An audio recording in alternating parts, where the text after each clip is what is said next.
कल्पना करा, ना कोणती शेती आहे, ना कोणतं घर आहे, ना कोणती संपत्ती आहे. अश्मयुगामध्ये माणूस कंदमुळं किंवा शिकार करून अशा गोष्टींवरती जगत होता. मग प्रत्येकाला प्रश्न पडतो, लग्न संस्था कधी निर्माण झाली? पण आता चालू या युगामध्ये हा प्रश्न पडत आहे, की लग्न संस्था बदलत चालली आहे का? आपल्यासोबत डॉक्टर अर्जुन ठोंबरे आहेत. त्यांचा या विषयामध्ये चांगला अभ्यास आहे. आपण त्यांना आमंत्रित आज त्या विषयाच्या अभ्यासासाठीच केलेला आहे. तर सर, माझा मूलभूत प्रश्न तुम्हाला आहे, की लग्न संस्था कधी निर्माण झाली? जेव्हा माणूस अ, जंगलामध्ये राहायचा, म्हणजे बरोबर, शिकार करायचा, कंदमुळं जमा करायचा, त्यावेळेस बरोबर. लग्न ही संस्था जी आहे, सामाजिक संस्था आहे, ही हां, अस्तित्वात हां, हां. नव्हती. हां, त्याचं हां, हां. मूळ कारण असं आहे, की त्यावेळेस समाज अशी ही एक संकल्पना आता जसा समाज एक गठीत आहे, तसा समाज त्यावेळेस नव्हता. हं, त्यावेळेस हं, काय हं. होतं, की मुलांचं जे पालकत्व आहे, ते सामाजिक असायचं. म्हणजे काय करायचं, जर बाळ जन्मलं, मूल जन्मलं, ते संपूर्ण जो गट असायचा, तो गट त्याची काळजी घ्यायचा. हां, म्हणजे टोळीमध्ये लोकं राहतात त्यावेळेस. बरोबर, टोळीमध्ये राहायचे. त्याला हंटर गॅदरर सोसायटी म्हणतात. हंटर गॅदरर बरोबर. सोसायटी म्हणजे फक्त ते कंदमुळं जमा करणं, शिकार करणं, लागतंय तेवढंच खाणं. म्हणजे आज जेवढं लागतंय तेवढं ते जमा करायचे आणि खायचे. आता हां, जसे हां. साठवणुकीचा आहे असे ते प्रकार नव्हते. शेतीचा हां. उगम झालेला नव्हता. म्हणजे शेती करणं हे सुरू झालेलं नव्हतं. हां, हां, त्यामुळं हां. श लग्न असेल किंवा प्रायव्हेट प्रॉपर्टी असेल अशा संकल्पना अस्तित्वात नव्हत्या. लग्न ह्या संकल्पनेचा उगम हा शेतीची म्हणजे ॲग्रीकल्चर रिव्हॉल्यूशन झाल्याच्या नंतरच झाला. जेव्हा माणसाला शेतीचा शोध लागला, माणूस शेती करू लागला, एका ठिकाणी स्थायिक झाला. हां, हां. त्यानंतर मग काय झालं, की अगोदर जे म्हणजे आता आपल्याला जसं सगळ्या ठिकाणी पाणी अवेलेबल आहे. हं, हं. आपण बऱ्याचशा नद्यावर बंधारे बांधलेले आहेत. त्याने आपण पाणी हं. साठवून ठेवतो. म्हणजे काय, की पावसाळा सोडल्यानंतर मग हिवाळा असेल, उन्हाळा असेल, या हं, हं. सीझनमध्ये जे पाणी लागते ते आपण जे स्टोअर केलेले, साठवलेल्या पाण्यातून आपण पाणी वापरतो. अगोदर बरोबर. कसं होतं, असे बंधारे वगैरे काही नव्हते. म्हणजे जे हां. पावसाचं पाणी पडलंय, ते तसंच थेट समुद्राला जायचं. आणि मग काय करायचं असायचं, की जे विशेष ठिकाणं आहेत, म्हणजे वाहत्या नद्या आहेत, जे नद्या नद्या किनारी पाणी असायचं, जिथं पाण्याचा सोर्स असायचा. मग तिथंच हं. मानवी वस्ती निर्माण व्हायच्या. मग हळू काय झालं, की जर काही दुष्काळ पडला असेल, काही पडला असेल, तर नदीपासून लांबच्या भागात लोकांना शिकार मिळायची नाही.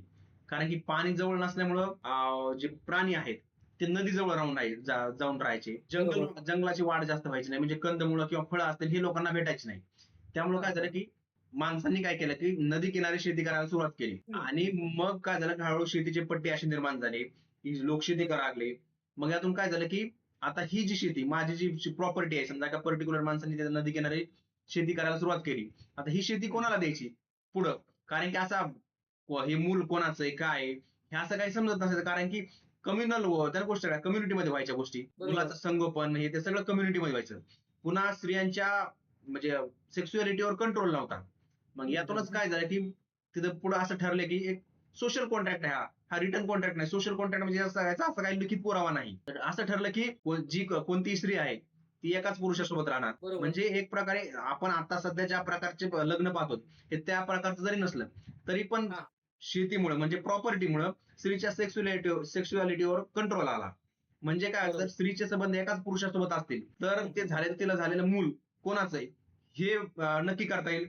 आणि जर ते नक्की झालं, तर ती जी शेती आहे, ती जी प्रॉपर्टी आहे, ती त्या मुलाला पुढे ट्रान्सफर करता येईल.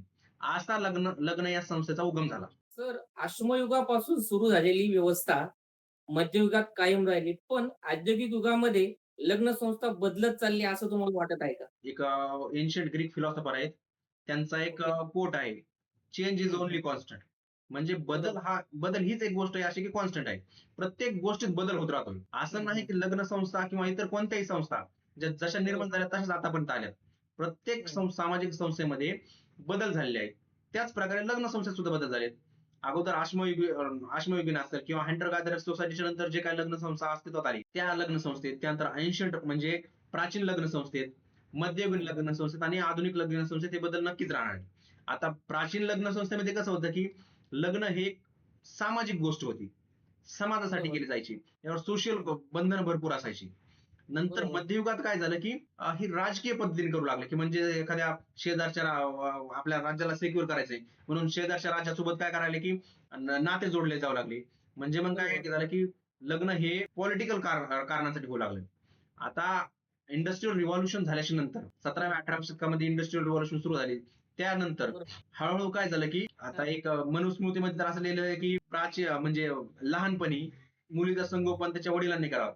तरुण वयात तिच्या पतीने करावं आणि म्हातारपणात त्याच्या मुलाने करावं. म्हणजे बरोबर, यातून आपल्याला काय समजतं, की त्या काळातील लोकांची मानसिकता कशा प्रकारची होती. बरोबर, आधुनिक काळामध्ये काय झालं, की इंडस्ट्रियल रिव्होल्यूशन नंतर महिला ह्या आर्थिक दृष्ट्या बरोबर. इंडिपेंडंट व्हायला सुरुवात झाली आणि आता हां, हां. आता आयटी रिव्होल्यूशन आल्यानंतर हे तर भरपूर झालंय. त्यामुळे काय झालं, बरोबर. की अगोदर जे डिपेंडंट होतं महिला, म्हणजे हं, महिलाच्या डिपेंडंट असायच्या आर्थिक कारणासाठी वगैरे बरोबर. कुटुंबावर किंवा पुरुषावर, ते आता कमी झालं. त्यामुळे काय झालं, हं, की आता त्यांना सेल्फ डेव्हलपमेंट असेल किंवा स्वतःच्या इतर काही आवडी-निवडी असतील, हं, हं. याच्यासाठी त्यांना एक फ्रीडम मिळालं आणि त्यामुळे लग्न संस्था ही बदलत चाललेली आहे. आता बदलती, पुढे चालून पण बदलणारच आहे. सर मेट्रो सिटींमध्ये घटस्फोटाचे प्रमाण किंवा लिव्हिंगमध्ये राहण्याचं कल्चर वाढत चाललंय. तर हे समाज व्यवस्थेसाठी घातक आहे, की यामुळे काही परिणाम होणार नाही? काय आहे सर, लग्न ही संस्था नैसर्गिक नाही. हां, म्हणजे निसर्गातून निर्माण झालेली नाही. नैसर्गिक नाही याचा अर्थ निसर्गातून निर्माण झालं नाही. निसर्गाने काय केलंय, की स्त्री आणि पुरुष निर्माण केलेत. लग्न ही संस्था मानवाने निर्माण केलेली.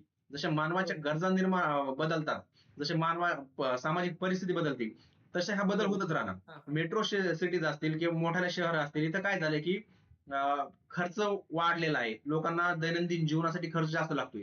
त्यासाठी हां, हां. घरातील कोणत्याही एकाने नोकरी करून वगैरे भागत नाही. मग हं, झालं हं. काय, की घरातील स्त्रीला सुद्धा नोकरीवर जावं लागतंय. त्यातून काय होतंय, की तिला तिचं स्वतःचं उत्पन्न मिळतंय. नोकरी असेल, कौटुंबिक ताण असेल, यातून बऱ्याच वेळेस काय होतं, की एकमेकांना ते इमोशनल सपोर्ट करू शकत नाहीत. बरोबर. आणि त्या काय होतंय बऱ्याच मॅक्सिमम वेळेस, की बाहेर गेल्यानंतर बरेचसे व्यक्ती व्यवस्थित बोलतात किंवा स्वतःच्या आवडी-निवडीप्रमाणे आपला व्यक्ती मिळतात हं, आणि हं. त्यामुळे एक हे जे डिव्होर्सचं प्रमाण आहे, तर हे वाढलेलं आहे. आता याचा अर्थ अगोदर डिव्होर्स होऊ शकत नव्हते का? होऊ शकले असते. पण त्यावेळेस स्त्रियांना त्या प्रमाणात फ्रीडम नव्हतं. फ्रीडम नव्हतं म्हणजे बरोबर. सगळ्यात महत्त्वाचं म्हणजे आर्थिक सुबत्ता नव्हती. हं, हं. त्यामुळे अगोदर डिव्होर्स व्हायचे नाही. आणि हं. आता होतं त्याचं कारण काय, की आर्थिक सुबत्ता स्त्रियांकडे जास्त झालेली आहे. जास्त झालेली म्हणजे अगोदरच्या कंपेअरमध्ये महिला ज्या आहेत, यांना बाहेर जाऊन रोजगार करता यायला लागला. म्हणजे त्यांना काम करता यायला लागलं. त्यातून त्यांना आर्थिक सुबत्ता मिळाली. यामुळे काय झालं, त्यांच्या जे अगोदर मध्ययुगीन किंवा प्राचीन काळात कसं होतं, की महिलांचा उदरनिर्वाह पूर्णपणे त्यांच्या कुटुंबावर अवलंबून असायचा. म्हणजे त्यांच्या पतीवर आणि यामध्ये काहीही चूक नाही. तर मित्रांनो, तुम्हाला काय वाटतं लग्न संस्था खरंच बदलत चालली आहे का? तुमचं मत कमेंटमध्ये नक्की सांगा आणि आमच्या चॅनलला सबस्क्राईब करायला विसरू नका. सर तुम्ही असा अमूल्य असा वेळ दिला तो बद्दल धन्यवाद. धन्यवाद. पुन्हा भेटूया पुढच्या व्हिडिओमध्ये. तोपर्यंत नमस्कार.